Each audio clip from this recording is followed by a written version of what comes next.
generation of change. And if we embrace this brave new course, rather than fleeing from it, we can respond to oligarchy and authoritarianism with the strength it fears, not the appeasement it craves. After all, if anyone can show a nation betrayed by Donald Trump how to defeat him, it is the city that gave rise to him.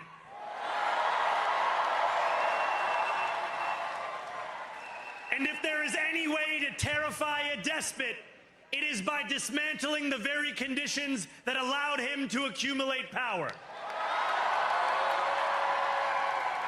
This is not only how we stop Trump, it's how we stop the next one.